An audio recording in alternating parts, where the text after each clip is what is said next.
Get more reaction to House Speaker John Boehner's announcement that he will step down at the end of next month. It's quite a story today here in Washington. Oregon Congressman Greg Walden is the chairman of the National Republican Congressional Committee. He joins us from Baltimore. Congressman, thanks for being here. I know you are filling in there for Speaker Boehner tonight at an event in Baltimore, so we appreciate your time. First, your reaction to this that I think shocked pretty much everyone here in Washington.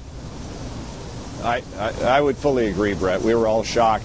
John Boehner's done so much to help us on the Republican side get back the majority, take back the gavels from Nancy Pelosi and her crew, and then grow to the biggest majority since 1928. And meanwhile, he's also worked so hard to try and cut spending when a president wanted to grow spending. You know, he cut $2.1 trillion and then $2.9 trillion in entitlement spending reductions and kept 99% of Americans from any tax increases when they were being thrust at us. Yet, you know, obviously people are frustrated across the country about what's happening in Washington.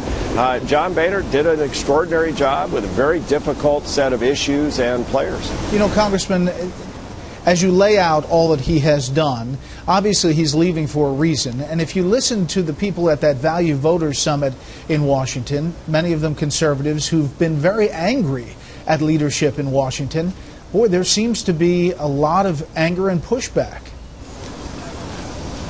Yeah, and I sense it, I feel it, and I share it in the sense that we're frustrated too. And the frustration comes from the fact that it's hard to govern in these times, and especially when you have a White House that has a completely different political agenda that exceeds the law, and some of us would argue the constitutional authority. And we try to push back with the tools that we have. It's not as much as we'd like to do either. So we share that. But when it comes to family values, John Boehner's been in the forefront of moving an agenda forward that's positive. It's just people are just frustrated, and we are too.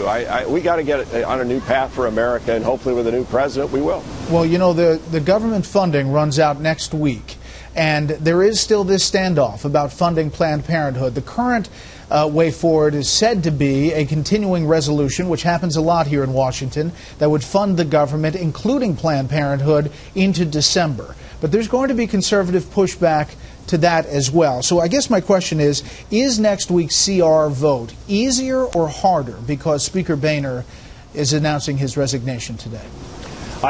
You know, I don't think it changes anything that the Speaker is leaving. It's still the same set of issues. And by the way, we've got other big ones to deal with: transportation, the debt ceiling, and all that. None of that changes, nor does it change who's in the White House, nor does it change the makeup of the Senate and the rules in which they operate.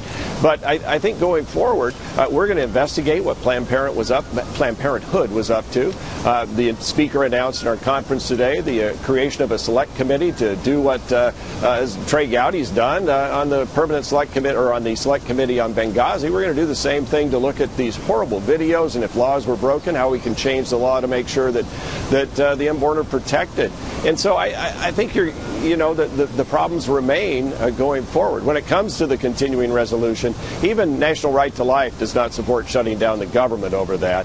And $500 million of the funding they get occurs irrespective of the CR, the continuing resolution, because it's in mandatory spending.